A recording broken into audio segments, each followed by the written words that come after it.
So Mario has a lot of abilities that, well, I was gonna say that Sonic doesn't, but it's more like classic Sonic doesn't. Oh yeah, it is pretty impressive that I can get up there without using the cape without riding Yoshi. I used to think that was pretty impressive anyways. And, like, well, I don't have the green blocks unlocked yet, but when I do, there's a tower of green blocks in that level. And Yoshi can't get past them because he just keeps bouncing on the triangle thing. But anyways, this is a water level, which has radically different physics from the other levels. Oh yeah, notice that the pipes are orange. They're orange colored. Not green, orange. Remember that. The P-Balloon, you move pretty slowly left and right with it. It gives you a break from holding down the run button all the time because it doesn't matter. Seriously, I don't know why Mario has to have a run button. I don't like having to hold it all the time. But I guess it was easier than programming in actual momentum. I'll always remember which one is the 1-up block, because I've played this game so many times. But you see, it's green now. That's a glitch. There's no way that was intentional, especially since the pipe that you come out of is orange, not green. But anyways, you move significantly slower when you're under the water. So, it gives you a break from holding down the run button. And you have to mash the A button in order to avoid falling into the abyss to your death. But don't mash it too much, because then you'll hit the ceiling, or you'll hit the invisible ceiling at the top of the level. Like, you can crouch by holding down on the control pad or control stick, and if you crouch on a slope, then you'll slide. Sonic's never done that, but he does slide in the modern Sonic games. But it serves a completely different purpose, and he slides while keeping his momentum while running forwards. So it serves a different purpose. But Mario's been sliding long before Sonic has, but it's just on slopes. I want to say that this is the first Mario game to have slopes in it, but it's probably Mario 3. I remember this game way more. Isn't it unintuitive that you can go above the screen there when the camera doesn't scroll upwards? And yet, on a previous block like that, you can't go above the screen. Aside from laziness, there's no excuse for not getting 40 when you're underwater, because it's so easy. You can just go all the way up to the gold tape.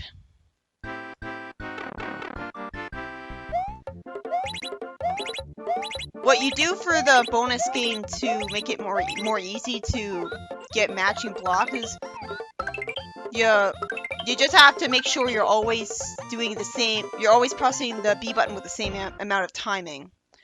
I don't know why you can't grab the 1-ups with your tongue in the bonus stages. That must be a glitch. Because normally you can do that. Again, it's so arbitrary that you can't go in the haunted houses. And if you manage to glitch a Yoshi into a haunted house, he looks transparent. And, well, we'll see it later. But I was going to talk about the item box on top of the screen. You have to press select to get the item out of it. And so it's redundant if you have a mushroom in there. I wanted the Boo to go to the slope so I could see if I could kill it by sliding into it. But he didn't really want to cooperate. When you're looking at the Boos, they'll just stay still. For some reason, they don't hide their eyes like they do in later Mario games. So it's not like they're shy. I guess the Boos in Dinosaur Land aren't shy, but they still don't move when you look at them. But if you don't look at them, then they're always flying towards you really slowly. I had to be really careful there so I wouldn't run into the Boo and get contact damage when I was trying to go into the doors. You have to go into the doors by pressing up on the control pad. And I hate how precise it is. Like, you have to be standing in the exact center of the doors or you won't be allowed to go into them. Like, it's always requiring some fidgeting around the door before you can finally like, use them. The P blocks turn coins into blocks and vice versa. And as you can see, they also made the blue doors appear. Haunted houses are always kind of like a maze that they trick you into going into useless doors that just take you to a place you've already been in. This boss is pathetically easy. The tiny ghosts are the only ones that can actually hurt you. The big one is basically just an innocent victim you're bullying. You just throw the blocks up at him. I think this is the only Mario game where you can throw stuff upwards. It was really weird for me seeing the newer Mario games and seeing how much they went backwards from Super Mario World. Like, you would have thought that throwing stuff upwards would be a mainstay, but I guess not. And the cape never shows up again. Instead, it's always the raccoon tail, which is basically the cape, but less broken because it's on a time limit. Which is actually better, because speedrunners always skip, like, tons of the level by just boringly flying up in the air. It's funny that you can rock back and forth. The technical term for these yellow block things is layer 2.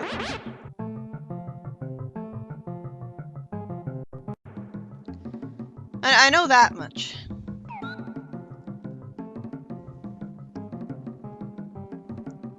Something interesting about... yeah, the background. I don't really like the background. It's just, for the most part, it's just a black void. And I'm not really sure what those... are those blue things supposed to be rocks? I think the bats here are called swoopers. They're pretty annoying. I hate having to wait for them to go, because if you rush, then they'll hit you. I think the charging Chuck type of enemy is the only one, aside from the flying fireballs. Like, there are a lot of enemies that Yoshi can't actually eat. There are multiple different ways to get up here. You can actually get up here without throwing up the shell, and without having a cape, and without even having a Yoshi. But it's very difficult. You have to run and jump at a very specific way. Somehow I managed to screw up here. Normally you can get an extra life. I think it's because I was riding Yoshi, so I was too close to the ceiling to really jump over something well. I remember someone at Nintendo confirmed it. Mario is supposed to be hitting Yoshi in the back of the head every time that you press the Y button. I mean, that's pretty abusive, but I guess, to be fair, they couldn't think of any other way to make him tell him to stick his tongue out. But why does he have to hit him every time? Why can't Yoshi just decide to stick his tongue out and that's it? I mean, Mario doesn't have to do anything. This is a pretty annoying area if you're not familiar with the game and haven't memorized which pipe actually does something and which one is just a waste of time. This is such a boring level because it's an auto-scroller, so you have to move at the game's pace, so for the most part you're just standing there bored. When I was a kid, I thought this level was harder than it was. There was always this pressure to not get crushed. Like, especially in the area coming up. But, like, because it rises up to the ceiling. So don't jump on it too early. But even if you do, you can just easily go to the left and you'll be fine. I'm always going to at least make a 99% effort to get every star coin I can. Some levels, as you've probably seen, have more than 5 star coins. It's pretty redundant. I mean, if they're going to put in the effort of having more than 5 star coins, I wish they would at least show it on the star coin counter. That instead of just giving you a 1-up and then not showing that you've gotten the 6th one. But yeah, the GBA version keeps track of all the star coins you've collected, and when you press select on the overworld map, it'll actually show you a list of all of the different levels, and you can I think it's L and R buttons shift to the different worlds, and they show you the different star coins they show you all the different star coins you collected. This is the most bullshit secret exit ever. This is my least favorite secret exit in the game.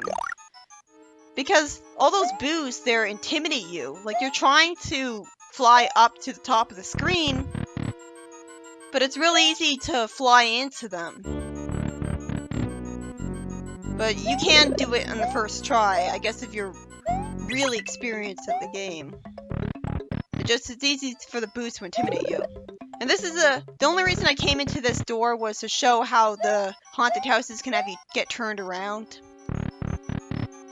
I don't hate the haunted houses, and that's only because I'm really familiar with the game. I always hate the haunted houses in the newer games. I hate how they're a maze, but here it's really not that bad. It's more like you remember which doors you shouldn't go into, and there's only like 1 or 2 doors that you shouldn't go into. At least for now, the game keeps it pretty simple and doesn't get you confused. Like, you go into the first door that you shouldn't go into. Oh, I guess I should ignore that door from now on. And so you do that, and there you go. Yeah, this is probably a glitch. It's programmed to always jump out of the pool every time you cross the bridge. But if you pause, then it'll always be jumping. It would be pretty tedious, I guess, if the game asked you to save after beating every single level. Because it would just be constantly stopping your progress, but I wish I could just pause and choose to save whenever I want, like in the GBA version. That would be a better design. And to the left of me is a coin snake block. But I passed up my opportunity to get it because the Koopa despawned. He completely vanished when I went to the right, so I couldn't get the thing to work.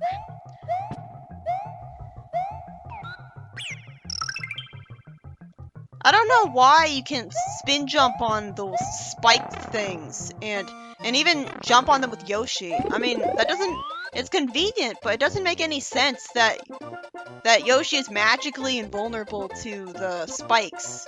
I mean, they're spikes. Maybe his boots are made of really great reinforced steel, but still. Why would spin jumping make you invulnerable to that? Spin jumping... Well, technically it's not unique to this game, but being able to press A to do the spin jump is unique to this game. Other games just force you to shake the Wiimote and then you do a spin jump like a second afterwards. But yeah, I like this platforming. So it's kind of insulting that they have a P block there, a P balloon there, because it's not that hard. But I guess it is pretty tricky dodging the piranha plants when you're jumping across, like, platforms that fall the instant you land on them. But it's not that tricky. Yeah, I like the variety in having an ice level in the middle of this world. Donut Plains world isn't really that different in aesthetic from the previous one. I mean, it's just you go from grassland to more grassland. I mean, that's not really impressive. But at least it's not another World 2 that's a desert. That's creative at least, but it's not that creative when you're just using the same aesthetic as before. Yes, did you see how the fire flower looked there? How it was all transparent? That's gotta be a glitch, because that's how the Yoshi looks if you glitch him into this level. He looks transparent. But yeah, it's pretty bullshit getting up there past the ghosts. And as I showed off before, that if you press start and select in a level you've already completed, then you instantly exit out of it, which is extremely convenient. So I did that so I could instantly get a power-up. Super Mario 3D Land completely goes back on that. It forces you to beat a level once you've collected a power-up in order to collect that power-up permanently. So every time you want a Tanuki suit, like for the special world, and the most convenient way to get it is to just complete the first level, and then you have to complete the level. I cheated by flying over the on-off switches with the blue shell. Like, I felt a little bad with that, but whatever. I'll get to show them off in more depth later. Obviously, whenever he has a blue shell in his mouth, he can fly. I don't know why. I guess that's just the magic spell that the different colored shells are given. That's how the bonus game usually goes when you're not cheating. But yeah, like, it's not like the blue Koopas are always flying. Like, it would make sense if you were able to fly whenever you had a Parachupa in your mouth. Like, the Parachupas were always blue. Like, then it would make sense. I don't remember which it is, but I think the green Koopas and the red Koopas are different because one of them walks right off the edges of lands to their death. I don't see why they can't make all of the Parachupas blue and have only the Parachupas give you the flying shells.